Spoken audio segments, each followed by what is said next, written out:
கன்னியாகுப்தி பட்டினம். ஆளக்கூடியவர் யார்? எங்க அப்பா ஜபதகனி முனிவர். ரிஷிகள் சப்தம் என்றால் தெரியுமா? தெரியாதுங்களா? சப்தம் என்றால் ஏழு. மகரிஷி, மகரிஷி, ஆங்கிருஷன், அதிரி, கிருதி, ஜலபதி, ஜபதக்னி, தூர்வாச முனிவர். அதிலே என் தந்தை ஒருவர் ஜபதக்னி முனிவருக்கும் என் தாய் ரேணுகா தேவிக்கு பிறந்தவர் 4 பிள்ளைகள். 4 பிள்ளைகளிலே கடைசியாக பிறந்தவர் என்னுடைய நாமதேய ராமன். ராமே பேரு, தேசமோ ராமு, ராமன் என்று சொல்வார்கள். ஆனால் அழகாக முனிவர் குலத்திலே பிறந்தாலும் என்னை இளவரசர் போல வளர்த்தவரார் உங்களுடைய தந்தையாகப்பட்டவர். இதுவரை எந்த குறையும் கிடையாது. குறை என்பதே கிடையாது. ஆனால் உன்னை பார்த்தா ஏதோ சொல்ல வந்தது போல தெரியுது. ஆமாம் ஐயா, இன்றைய தினம் உன்னுடைய தந்தை வரும்படி உத்தரவுங்க ஐயா. எங்க அப்பாவா? ஆமாம் ஐயா. தந்தையாக தாமதம் இருக்க கூடாது.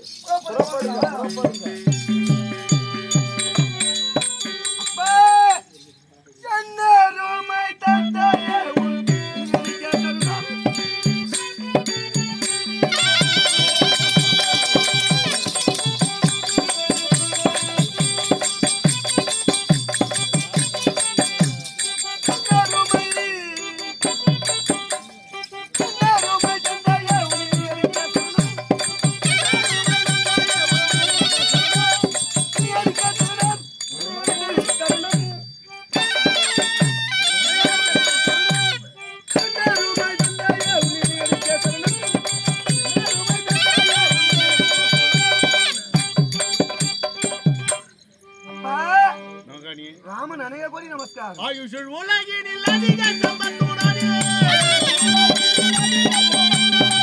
ஆயுஷுள் உலகினில் அதிக சம்பத்துடனே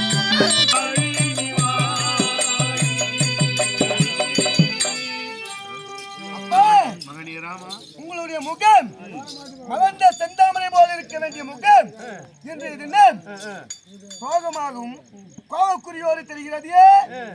இருந்தாலும் என இங்கு எதற்காக அழைத்தேன்?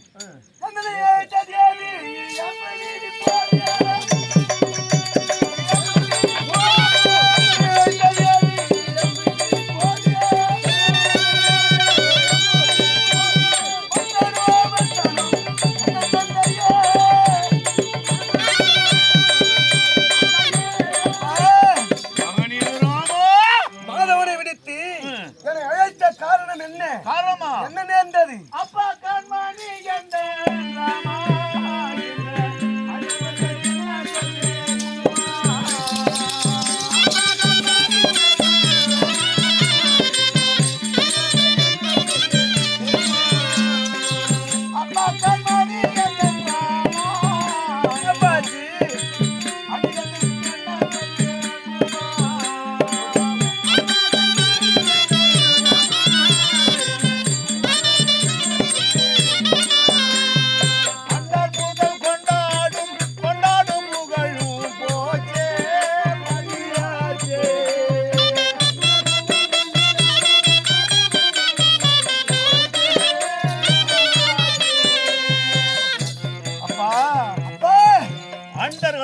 அண்டர்களும் தேவாதி தேவர்களும் இந்திராதி முனிவர்களும் எல்லாம் நம்மை பற்றி பெருமையோடு பேசியிருந்தார்கள். உண்மைதான். அந்த பெருமையெல்லாம் போய் இப்பொழுது நமக்கு பழி வந்து நடந்து விட்டதடா. பழி வந்தது.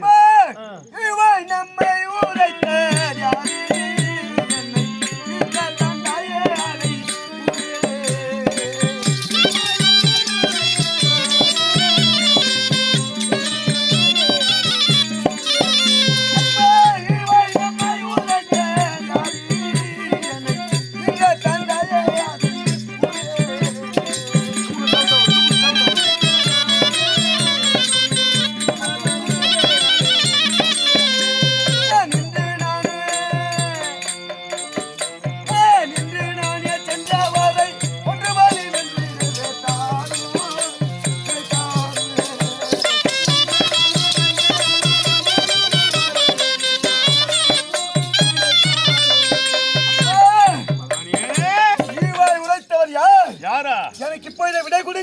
உலகத்தில் நம்மை பற்றி இழிவாக பேசக்கூடிய அவர்கள் யாராக இருக்க முடியுமா? முடியாது. அப்படி இழிவாய் பேசினால் அவரை நான் கொன்று வருகிறேன்.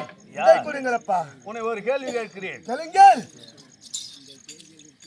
ஒரு குடும்பத்திலே ஒரு பெருமையை சேர வேண்டும் என்றால் ஒரு கணவனால் சேரலாம், கண்டிப்பாக. ஒரு பெண்பால் மனைவியால் சேரலாம், ஆமா, அல்லது பிள்ளைகளால் சேரலாம், கண்டிப்பா. ஆனா நம் குடும்பத்திற்கு பெருமையா நம் தாய், என் தாய் கற்பிலே சிறந்தவள் எங்க அம்மா ரேணுகா.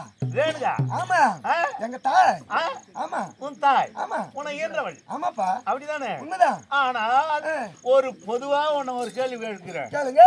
ஒரு பெண்ணானவள் கணவனே கண் கண்ட தெய்வம் என்று நினைத்த பிறகு நாலந்து குழந்தைகளை பயின்ற பிறகு மற்றவனை கன்று கண்ணுற்று பார்த்தால் அந்த பெண்ணை உயிரோடு வைத்திருக்கலாமா? விடக்கூடாது.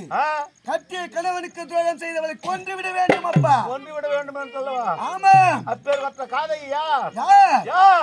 உன்னை பெற்ற தாய் ரேணுகா தேவி.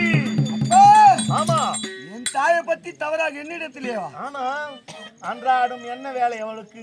பிரம்மபுத்திர நதிகரை சென்று மணலாலை குடம் செய்து உங்கள் பூஜைக்கு தேவையான தண்ணீரை கொண்டு வந்து தருவாங்க அல்லவா? ஆமா. ஏன் இவ்வளவு காலதாமதம்? ஆகையால் அந்த நதியிலே நீராடி விட்டு ஆகாயமாக பறந்து கொண்டிருக்கும் பொழுது காட்டியதிரி அர்ஜுனன் 1000 சிரம் 2000 கரத்தோடு பறந்து செல்ல அவன் நியல் அந்த ஜலத்திலே பட உலகத்தில் இப்பேர் கொற்ற அழகு வாழ்ந்த ஆனவன் உலகத்திலே இருக்கிறானா என்று உள்ளத்திலே நினைத்தான். கற்பு பறிபோனது. மணலை குவித்தால் வருமா? வரவில்லையே என்று கத்தி கதறி புரண்டு கொண்டிருக்கின்றாள் புலம்பிக் கொண்டிருக்கின்றான் அந்த என் தாயை நதிகளை. பத்தி கேவலமாக பேசுகிறீர். ஆ. கற்பு என்றால் அன்னை என்று கையிலிடுவாய்.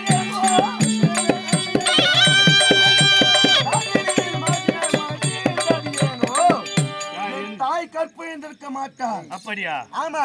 அப்ப ஏன் இவ்வளவு காலதாமதையா வரல? தெரியவில்லையே. அப்ப எனக்கு தெரியாத ஒரு ஞானமும் ஞானமும் எனக்கு தெரியாத ஒரு நிஷ்டியும் நான் செய்யாத தவபலமும் தவபலமும் எல்லாரும் பிறகுற மாதிரியா பிறந்தாள் நான் கிடையாது. எப்படி பிறந்தேன்? ஸ்ரீமநாராயணன் தொந்தி கமலத்திலேயே திருப்பார் கடலிலே சயனித்திருக்கும் பொழுது அவர் தொந்தி கமலத்திலே தாமரை கொடி ஒன்று வளர்ந்து அந்த மலரிலே அந்த 7 இதழ்களிலே நான் ஒரு இதையிலே அவதரித்தவன் நான். உண்மைதான். எனக்கு தெரியாத ஒரு ஞானமா? கிடையாது. சொல் பார்க்கலாம். கிடையாது. அந்த கற்பு அந்த காதகி இந்த பூ உலகிலே உயிரோடு இருக்க கூடாது. ஆகையால் அவள் சிரசேதம் செய்து வாருங்கள் என்று சமயன்மாரிடத்திலே தெரிவித்தேன். என் வார்த்தைக்கு மறுவார்த்தை பேசினார்கள். ஆகையால் அன்னவருக்கு சாபத்தை கொடுத்து விட்டு என அலைகளாக போக வேண்டும் என்று அலைகின்றார்கள் பாரு. அதோ காற்றிலே மரம் செடி வழிகளாக. உண்மைதான். ஆகையால் நான் என்ன செய்ய வேண்டும்? இப்பொழுதே சென்று உன் தாய் சிரத்தை கொய்து வாரும் போ. அப்பா அன்பேடி என் தாயை கொல்ல போகுமோ என் தாயை யாரே?